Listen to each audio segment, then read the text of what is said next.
Bienvenue sur Expertise AI, la chaîne où nous explorons ensemble les enjeux les plus fascinants et parfois les plus dérangeants de l'intelligence artificielle. Aujourd'hui, nous abordons une question brûlante qui traverse toutes les universités, toutes les salles de classe et même nos conversations quotidiennes. L'IA est-elle en train de nous rendre paresseux intellectuellement ou au contraire, libère-t-elle la puissance de notre pensée? Pour y répondre, nous allons plonger dans le regard de 3 étudiants venus de continents et de parcours différents, Hope, Ahmed et Michael, qui partagent leurs expériences réelles de l'IA dans leurs études. De la correction d'erreurs dans un graphique de finance, à l'ouverture de nouvelles perspectives théologiques, en passant par la structuration de la pensée et la création de personas pour s'entraîner, leurs témoignages sont à la fois surprenants, inspirants et parfois inquiétants. Ce contenu va nous amener à réfléchir sur les avantages et les pièges de l'IA, sur la place de l'enseignant face à la machine, et surtout sur notre responsabilité collective. Utiliser l'IA comme simple béquille ou comme tremplin vers une pensée critique et créative plus profonde. Alors, attachez vos ceintures intellectuelles, car ce débat ne laisse personne indifférent. L'IA est-elle synonyme de paresse ou de puissance? Écoutons à présent une analyse approfondie présentant les positions de ces 3 étudiants.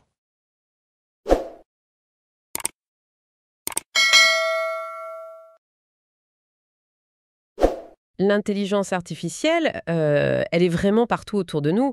Et il y a cette question qui revient tout le temps. Est-ce qu'elle finit par nous rendre intellectuellement paresseux? C'est vrai, c'est une interrogation majeure dans notre ère numérique. Une question qui mérite qu'on s'y arrête. Absolument.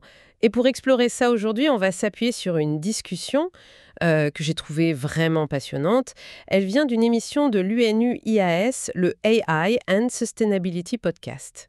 Ah oui, et qui intervenait? Alors, c'était 3 étudiants universitaires avec des profils très différents.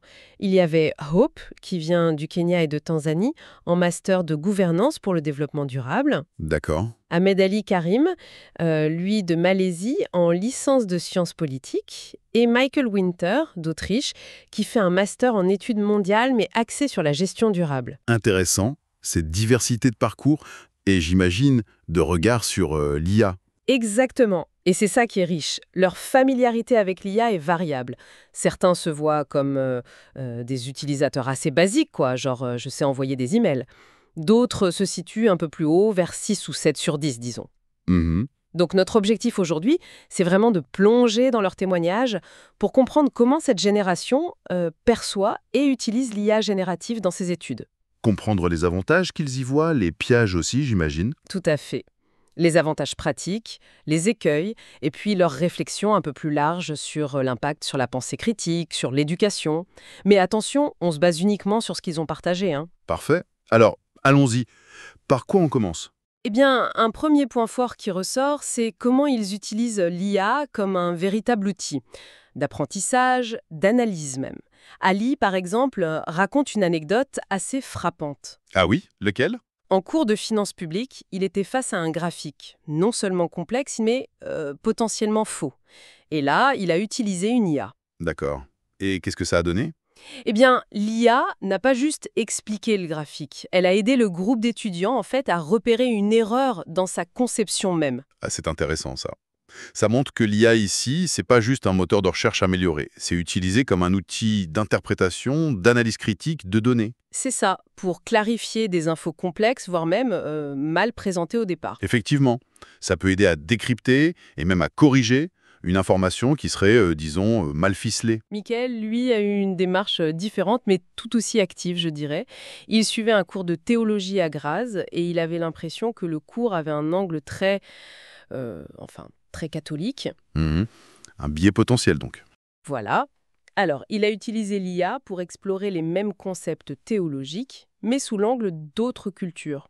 Il a demandé des perspectives asiatiques, africaines. C'est une utilisation assez poussée, ça.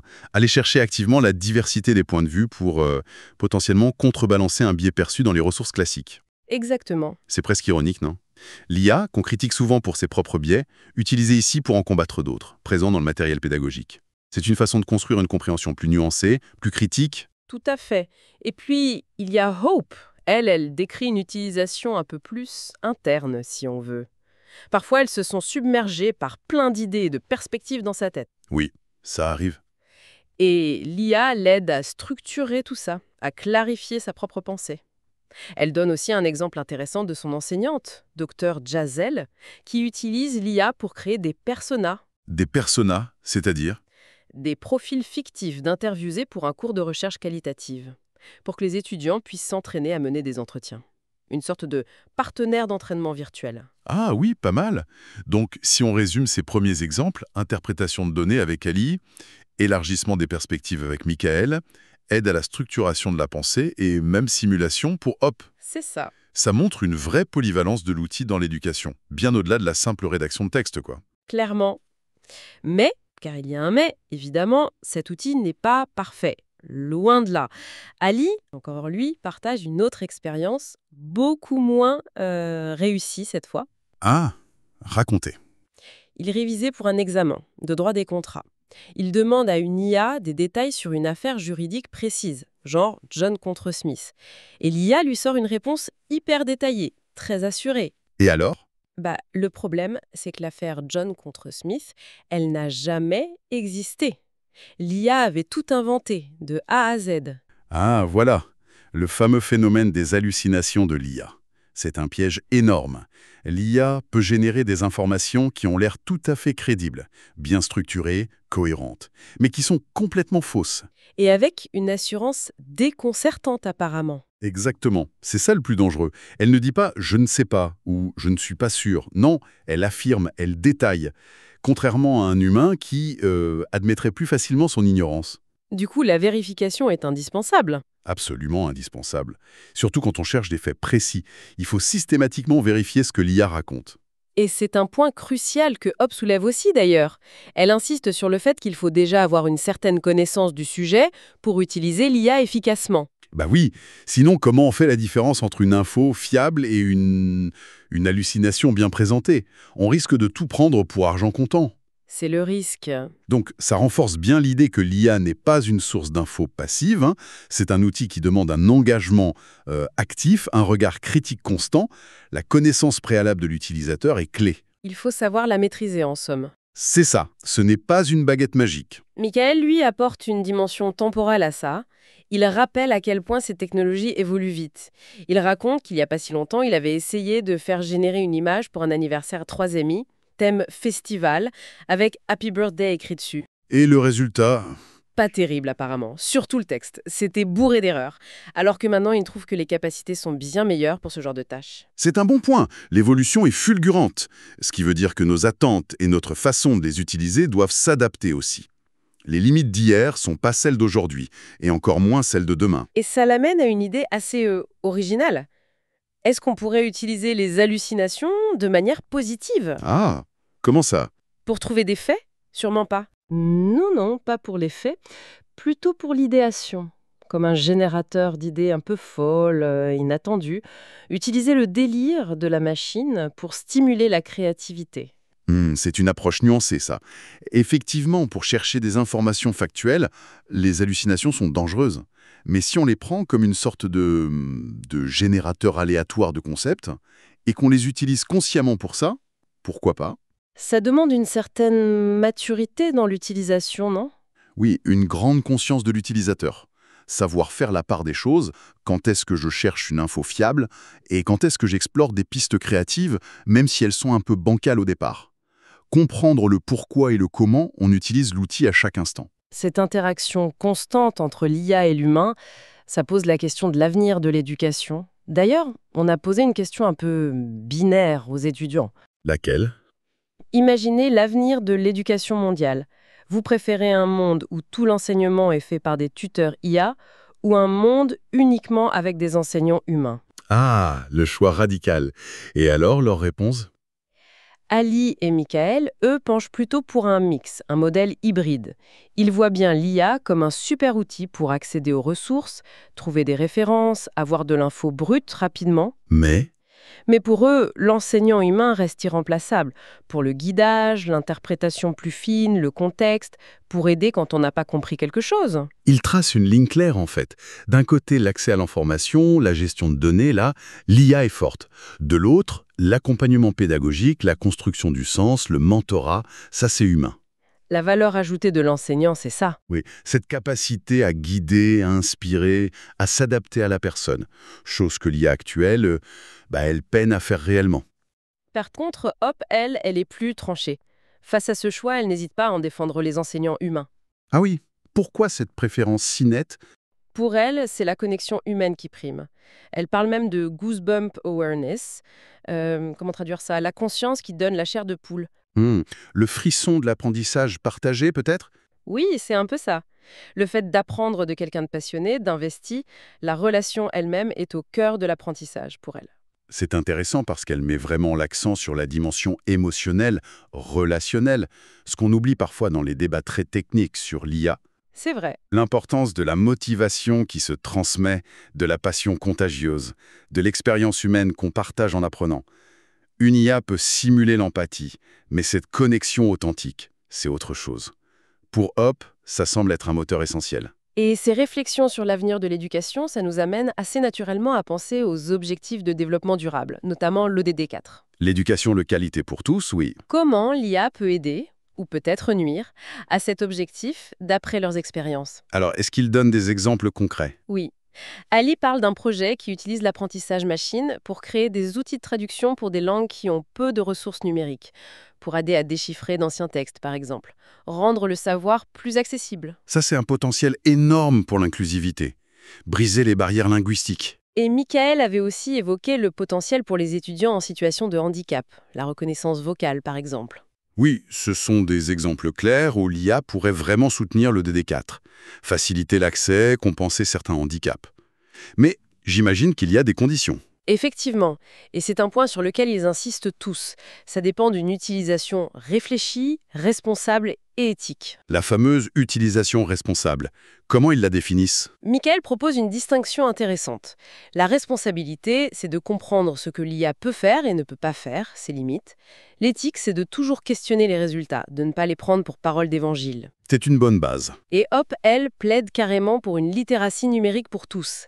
Elle suggère même un cours obligatoire, AI 101, les bases de l'IA pour tout le monde. C'est fondamental.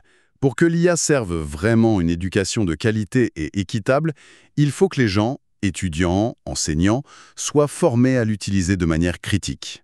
C'est le minimum. La base de tout. Oui, et au-delà de ça, il y a les questions plus larges au niveau des comment on conçoit ces outils, comment on les déploie pour ne pas créer ou renforcer les inégalités. La gouvernance de l'IA dans l'éducation, c'est crucial aussi. Tout ça nous ramène finalement à notre question initiale. Alors, cette IA, est-ce qu'elle nous rend paresseuses intellectuellement? Le verdict des étudiants? Eh bien, c'est nuancé. Hop, elle répond oui, assez directement. Mais elle ajoute tout de suite, bon, et maintenant, qu'est-ce qu'on fait? Pour elle, c'est un peu un fait accompli qu'il faut apprendre à gérer. Accepter la tendance pour mieux y réagir, en somme. C'est pragmatique. Ali, lui, est plus mesuré. Il ne pense pas que ça rende forcément les penseurs. Par contre, ça peut encourager la paresse pour certaines tâches, comme lire un très long texte versus lire juste le résumé généré par l'IA. La paresse de la tâche, pas forcément de la pensée. Voilà. Et il dit aussi que ça dépend beaucoup de la personne. Si t'es curieux, tu vas utiliser l'IA pour creuser encore plus. Si t'es moins motivé au départ, tu risques de t'en servir pour en faire moins. L'intérêt pour le sujet joue aussi. Si ça te passionne, tu vas moins déléguer à l'IA. C'est l'idée que l'outil amplifie un peu nos tendances naturelles, quoi. La curiosité ou la recherche du moindre effort.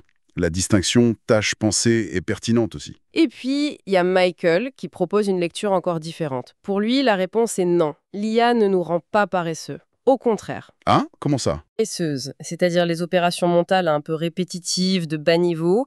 Et ça libérait notre cerveau pour des choses plus exigeantes, plus créatives.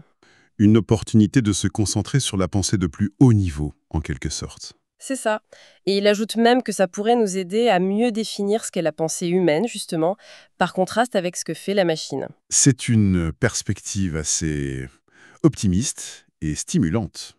L'automatisation de certaines tâches cognitives, vue non pas comme une incitation à la paresse, mais comme une chance de revaloriser ce qui est proprement humain dans notre intelligence. Donc on voit bien, la réponse est loin d'être simple. Clairement pas binaire, ça dépend de l'usage, de l'intention, de la personne, et de comment on définit la paresse aussi.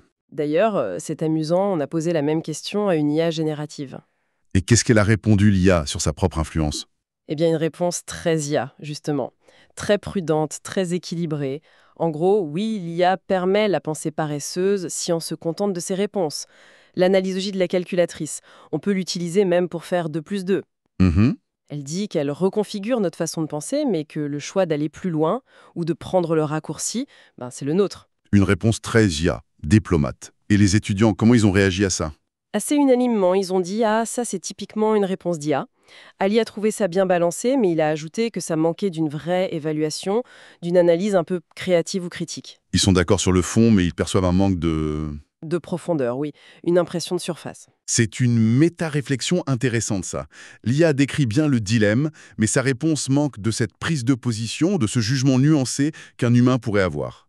La critique d'Ali pointe exactement ça. L'IA est forte pour synthétiser, équilibrer, mais pour l'évaluation critique, l'originalité, c'est encore limité. Elle reflète bien, mais elle n'évalue pas vraiment au sens humain. Et cette réponse de l'IA, ça a fait rebondir Michael sur la notion de paresse elle-même. Il s'est demandé, est-ce que la pensée dite paresseuse est forcément quelque chose de négatif? Ah, intéressant. Développé. Il fait remarquer que chercher à être efficace, à éviter un effort qu'on juge inutile, c'est aussi un moteur d'innovation hyper puissant. Vouloir trouver le chemin le plus court, c'est peut-être ce qui nous a poussé à inventer la roue, puis la voiture pour ne plus marcher. L'idée de travailler intelligemment, pas juste durement. Exactement. C'est un recadrage important.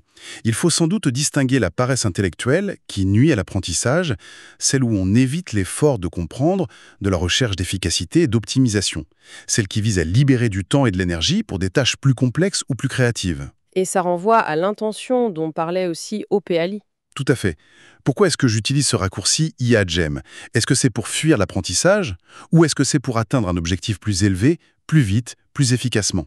C'est une tension clé, surtout en éducation, entre valoriser l'effort et chercher l'efficacité. Finalement, si on essaie de synthétiser un peu tout ce qu'on a entendu à travers les expériences de Hope, Ali et Michael, l'image de l'IA dans l'apprentissage est très contrastée. Un double visage, oui. C'est un outil potentiellement formidable pour explorer, analyser, créer. Mais en même temps, ça peut être une béquille qui encourage la facilité si on n'est pas vigilant. Et face à ça, l'importance du lien humain, de l'accompagnement par un enseignant ressort fortement. Oui. Et aussi l'impératif d'une utilisation critique, informée, cette fameuse littératie numérique dont ils parlent tous. Un consensus là-dessus, semble-t-il. Quant à la question de la paresse intellectuelle, on voit que c'est bien plus complexe qu'un simple oui ou non. C'est peut-être plus une invitation à repenser notre façon de penser, notre façon d'apprendre. Voilà, vous venez d'entendre le verdict de 3 étudiants sur l'impact de l'IA dans l'éducation.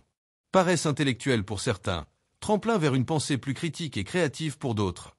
Ce débat reste ouvert, et il nous interpelle tous. Comment allons-nous utiliser cette puissance technologique? Et vous, qu'en pensez-vous? L'IA est-elle une menace pour notre esprit critique ou une chance unique de redéfinir l'apprentissage? Partagez votre avis dans les commentaires, car vos réflexions enrichissent cette discussion collective. Si ce contenu vous a interpellé, n'oubliez pas de liker la vidéo, de vous abonner à la chaîne Expertise AI et d'activer la cloche pour ne rien manquer des prochaines analyses. Ensemble, faisons d'Expertise AI l'espace où chacun apprend à apprivoiser l'intelligence artificielle, non pas pour nous remplacer, mais pour nous aider à penser plus loin, plus fort et plus humain.